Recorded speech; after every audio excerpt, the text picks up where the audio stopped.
No, I never got allowance. No. Not at all. Uh-uh. So you didn't start making money until your first job. That's about right, yeah. How old were you then? Well, when I went to work out at the shoe factory, or before that.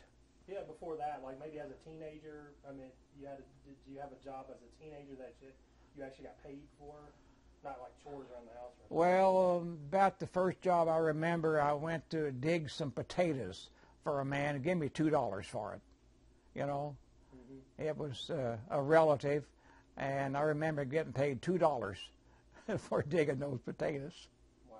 Which is pretty good. Do you remember if you spent it or saved it? Well, I probably spent it. Obviously, eventually you spent it, but when you started making any type of money, were you already a saver? I heard about you. I mean, you do save money. I've heard about you being cheap and all that. You're kind of famous for that. But like, were you always like that, or did you, when you started kind of tasting money, making your own money, did you start like buying everything you saw? I mean, what was that like when you first started making money? I tell you, I was born in a Depression era of time, and I know this affected me.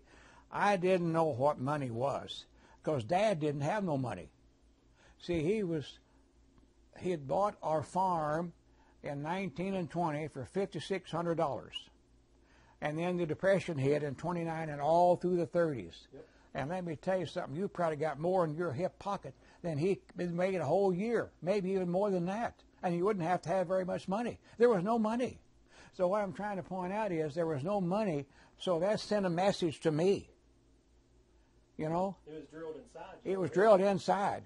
Yeah. And when we would go to town, they would have bartering. They bartered, you know. You take some eggs or some cream, and you get so much, you know. And then you bought some flour or sugar, and the merchant figured it out, you know. Well, your eggs were so much, you spent so much here. Maybe you had a refund, maybe you owed some. So was bartering pretty common? Yes, absolutely. And you would I remember taking wheat to the mill there in Patton, you know, and exchanging it for flour. And by the way, wheat way back in the 30s, I don't know, it probably wasn't worth 25 cents a bushel. Everything got worthless. You had to have a ton of it. You had to have a ton of it. Yeah. And it was a totally different world there. In exchange for food, and the farmers were lucky. They pretty well growed all their food. We had our milk, had our eggs, had our pork, livestock, and everything.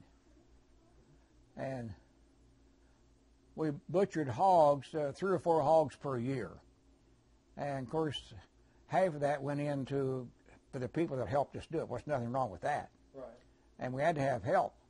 But and for the interest of your tape here, no refrigeration. Were you putting them in the ground? Did y'all have salt. Yeah. We had a big barrel. We put all of our meat in this barrel, you know, but then you loaded it down with salt, and that was the main way to keep it refrigerated. That was your refrigerator. And you just stick them in where would you put the barrels? Well, it was a great big box like. It was really that wide and probably that tall. You would just load it up with your meat in there and throw salt everywhere. But first of all, in some cases, they would smoke it. They hang it up in the smokehouse. They call it the smokehouse. Over there at Lucas's wedding at Bella Vista, you know, Bellamede. They had a smokehouse there, you know. Well, we did too. And I want to tell you something. There was nothing better in taste than a smoked ham. It did not get any better. And, of course, then you had it preserved it with your salt. In fact, and you could be eating ham or pork in the middle of the summer and the temperature is 100 degrees. If it wouldn't be salted down, it'd been gone. Oh, yeah. You know, that was your refrigeration. I hadn't heard that. I didn't know they just did the salt. I didn't know if you had like an ice box type thing. I've heard that before too, but I don't know anything about it. Well, the chest, I draw you another picture of that. It's like a deep freeze that you see. with the deep freeze, except ours was just a wooden box. That was our deep freeze. And another thing, when you growed apples or turnips, you would dig a hole in the ground and cover it up with dirt and straw. You know, and that is what you ate on during the wintertime.